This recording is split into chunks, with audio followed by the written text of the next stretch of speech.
Hola, en esta cápsula se va a tratar de compuestos cristalinos binarios. Vamos a enfocarnos en la parte de cerámicos tradicionales, ya que también hay compuestos cristalinos binarios de cerámicos avanzados. En la parte de los cerámicos hay un grupo de compuestos especiales que están formados por dos tipos de elementos. Estos son llamados compuestos binarios y aplican para muchas de las estructuras cristalinas que, como ya lo hablamos en la cápsula anterior, existen en diferentes niveles de simetría. Vamos a ver primero la parte de los fundamentos. Recordemos la idealización de átomos e iones, que aquí es importante. En los cerámicos no están formados de un solo tipo de átomos, de un solo tamaño, sino que están formados de enlaces covalentes de diferentes átomos o enlaces iónicos, donde el catión normalmente va a ser más grande o va a tener mayor radio que el anión. Entonces eso va a provocar diferentes estructuras cristalinas en los compuestos. El radio iónico va a estar formado por la suma de dos radios, el M y el X, que son del catión con el anión. Y así se van a formar un grupo de compuestos que se van a llamar estructuras cristalinas binarias. Acá se puede ver la estructura cristalina del cloruro de sodio, donde el cloruro está en color verde y el sodio está en color rojo. Entonces, como lo pueden ver acá, los iones son de diferente tamaño y eso hace que la estructura cristalina se modifique de cierta forma, lo hace particular a los cerámicos, y por eso hablábamos que es interesante este estudio al realizarlo sobre ellos. Los cerámicos permiten estudiarlos más a profundidad que otros materiales como los metales, en los que los átomos serían de un mismo tamaño y la estructura cristalina sería más similar a la ideal. También lo que hablábamos en la cápsula anterior, el número de coordinación, escogiendo un átomo, por ejemplo, se vería la cantidad de vecinos que tiene ese átomo. Entre más cargada esté la molécula, más vecinos va a tener. Que en eso sí los metales pueden estar más empaquetados por su acomodo, y que no tienen problemas de repelencia y de otros entre sí. Entonces pueden tener un factor de empaquetamiento mayor y mayor cantidad de vecinos, que un cerámico tiene una cantidad limitada.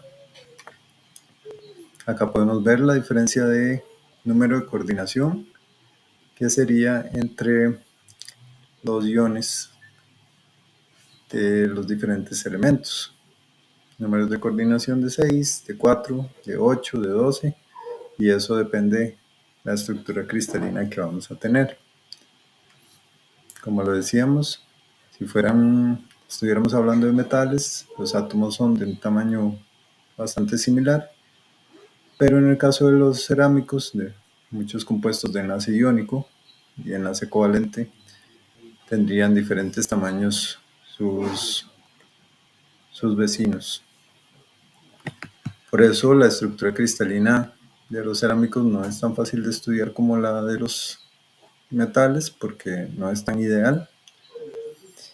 Los diferentes tamaños de átomos, y esto nos ayuda a entender muchas cosas relacionadas con defectos, interfaces y procesamiento de los cerámicos.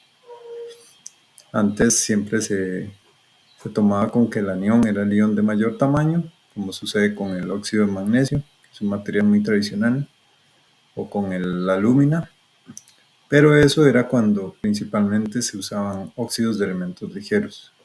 Ahora con otros compuestos que se han ido conociendo, ya esto no siempre es así. Para estudiar los compuestos binarios, vamos a tener un compuesto que va a ser el, el elemento, bueno, el compuesto que sea del grupo, el que se le va a asignar la nomenclatura. Por ejemplo, van a haber varios compuestos que van a compartir una misma estructura cristalina, pero a ese grupo se le va a llamar estructura cristalina de tipo cloruro de cesio, porque ese era un elemento que tal vez se estudió más o que era más importante, más popular, tenía más aplicaciones. Entonces estos grupos de compuestos, que ahorita lo vamos a ver, tienen una misma estructura, pero se van a llamar de tipo cloruro de cesio. Entonces, compuestos binarios de tipo cloruro de cesio. En estos, como se ve acá, o en los diferentes tamaños de los iones entre los cloruros y los iones del cesio. Y estos, bueno, el estudio de la estructura cristalina no es tan fácil como los planos de simetría que veíamos en la otra cápsula, donde nada más pasábamos un eje o un plano y se partía en partes iguales la estructura cristalina, sino que acá vamos a ver que por los diferentes tamaños, las distancias y posiciones, el estudio se vuelve un poco más complejo y se ha preferido estudiarlo no por toda la red cristalina, sino por subredes. Entonces acá, por ejemplo, si seleccionamos esta parte que está sombreada o esta otra que está sombreada, vamos a separar una subred cristalina para estudiarla por aparte. Entonces es común que en estos compuestos se separe por subredes, poniendo en el centro un ion o el otro. Por ejemplo, este compuesto, cloruro de cesio, es el primero de la lista porque su estructura es simple. Parece una estructura cristalina cúbica simple, pero sus componentes tienen distinto tamaño. Como lo decíamos, formado por los iones cloruro, cuyo radio iónico sería 181, y el ion cesio, que el radio iónico que tiene 170. Por eso el tamaño es un poco menor en el caso del cesio. Para simplificar, como decíamos, podemos partir un espacio y analizarlo por una subred cristalina.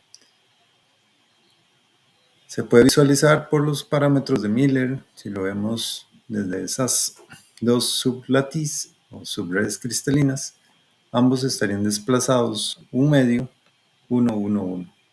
Entonces acá, como vemos, podríamos separar en una mitad los vecinos de cada átomo. Y en este caso, este compuesto se usa en vidrios conductores, el cloruro de cesio. Pero hay otros, como les decía, compuestos como el bromuro de cesio, el ioduro de cesio, el cloruro de telurio y el bromuro de telurio, que también son estructuras similares. Acá vamos a ver un término que va a denominarse cuando tenemos estos casos. Todos estos compuestos tienen diferentes propiedades ópticas, buenas propiedades ópticas entre todos ellos. Otro caso, como les decía, es por grupos, entonces estos serían compuestos binarios con estructura cristalina de tipo cloruro de sodio.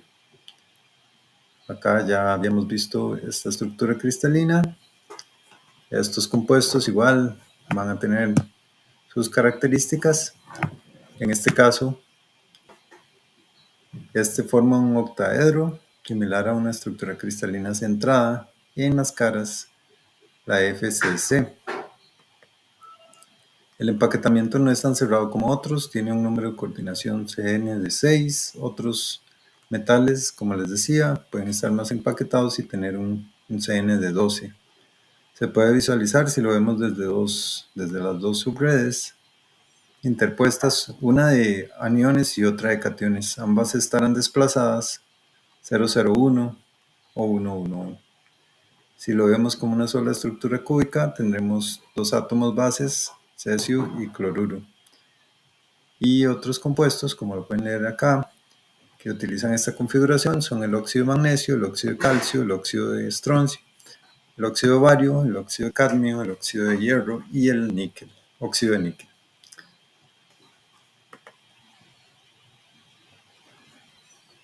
Otra estructura sería la tipo óxido de hierro. En este caso, bueno, más bien continuamos con la de cloruro de sodio. Para otros elementos como el óxido de hierro que tiene esta misma conformación. Acá, como lo veíamos aquí, es muy común de óxidos metálicos que adopten esta configuración bajo ciertas condiciones. El óxido de níquel, por debajo de los 523 Kelvin, tiene propiedades antiferromagnéticas y su configuración es romboédrica.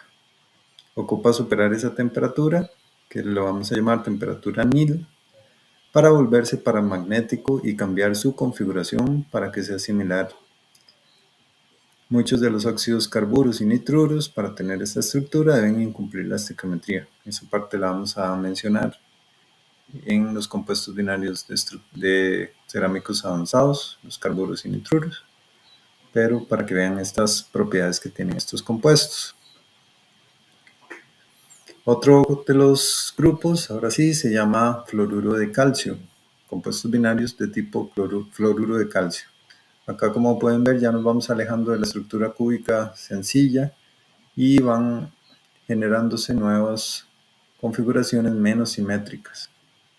Entonces, el fluoruro de calcio, por ejemplo, los radios atómicos son para el calcio y para el fluoruro de 130 pm. Entonces, la relación de radios es de 0.8. El calcio tendría un CN de 8 y el flúor tendría un CN de 4. Recordemos que hacemos un sublatiz tomando de punto de partida uno de estos átomos y ahí calculamos cuánto es el CN, el número de vecinos que tiene. En el caso de partícula pequeña del calcio tendría 8 vecinos y en el caso del flúor, que es esta grande, tendría 4 solamente. Ya que los aniones de fluoruro son más largos, se pensaría que él estaba apilado y el calcio es el que lo rodea, pero se acomoda mejor la red cuando se coloca el calcio en cúbico centrado en las caras. Hay un gran interés por los fluoruros con esta estructura para aplicaciones ópticas, procesos de producción de aparatos semiconductores, pudiendo producir a 130 nanómetros. Fluoruro de calcio será el material de escogencia para litografía de semiconductor. Es uno de los pocos materiales que es transparente y más bajas longitudes de onda de la luz ultravioleta. Es transparente por debajo de los 0.13 micras. Aquí ya hablaríamos de otro compuesto que, como la vez pasada en la cápsula anterior se mencionó con las nomenclaturas de Stoktovic, él ponía compuestos tipo AB2. Acá el sulfuro de hierro es uno de los casos donde tenemos FeS2. Estos, como lo ven, ya tienen una estructura todavía menos simétrica. La estructura de la pirita, el oro de tontos, es complicada pero interesante.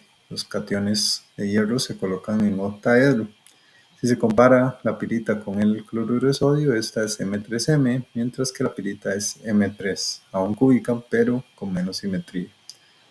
Muchos metales binarios que contienen azufre, selenio o telurio tienen estructura tipo FeS2, como también unos pocos óxidos como el óxido de cadmio el alfa, óxido de potasio, y el beta, óxido de sodio. De los otros casos curiosos que tenemos de materiales naturales. Estamos con compuestos binarios de cerámicos tradicionales o materiales naturales que están así, se pueden encontrar en la naturaleza y se pueden trabajar así. La cuprita, que es uno de los óxidos de cobre, el número 1, es cúbico. Un cristal M3M. Para entender la configuración hay que pensar en 4 iones cobre que forman una celda FCC y 2 iones de oxígeno. Los aniones son más grandes, la estructura consiste de 2 tetraedros que están rotados entre ellos 90 grados. Algunos óxidos isomorfos son el óxido de plata y el óxido de plomo. Óxido de cobre y óxido de plata son semiconductores tipo P porque ellos contienen átomos de oxígeno en exceso.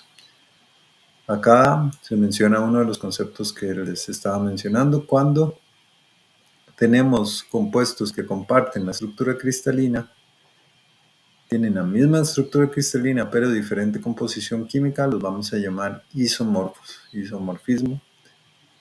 Entonces, como en este caso y casos anteriores, la estructura cristalina se va a llamar de tipo tal compuesto. Por ejemplo, en este caso, óxido de cobre, pero el óxido de plata sería un isomorfo del óxido de cobre, porque tienen diferente composición química. Estamos hablando de óxido de cobre y óxido de plata, pero los dos tendrían una estructura cristalina similar. Entonces eso se llama isomorfo. Misma estructura, diferente composición química. Y el otro óxido de cobre, número 2, es la tenorita.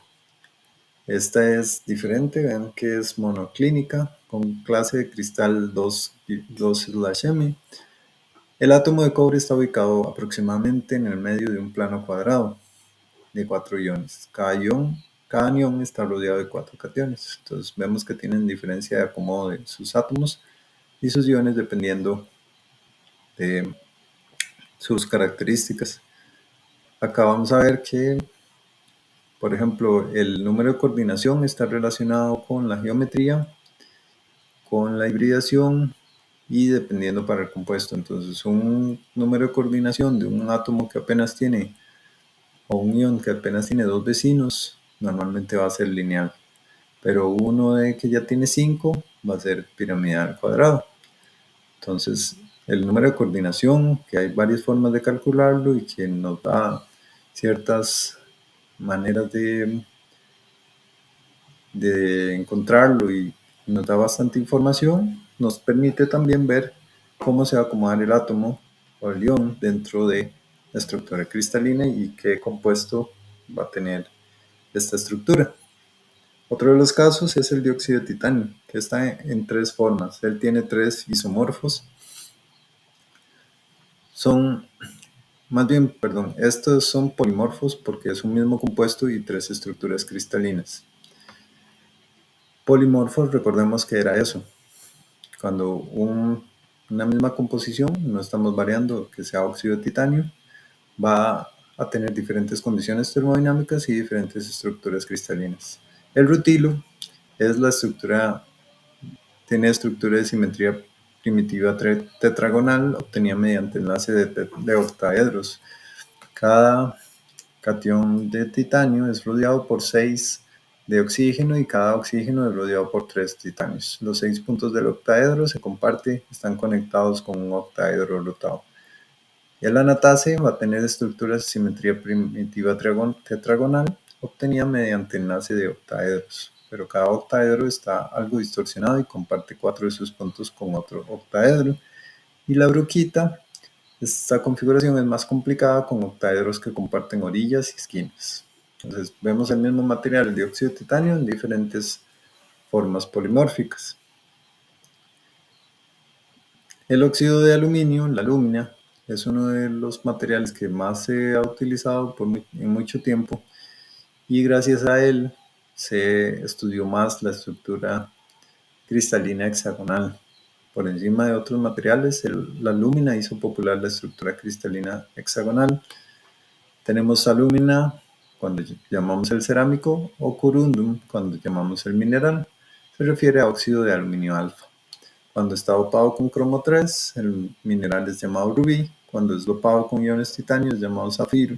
El zafiro natural realmente contiene una combinación de titanio y hierro para compensar diferencias de cargas.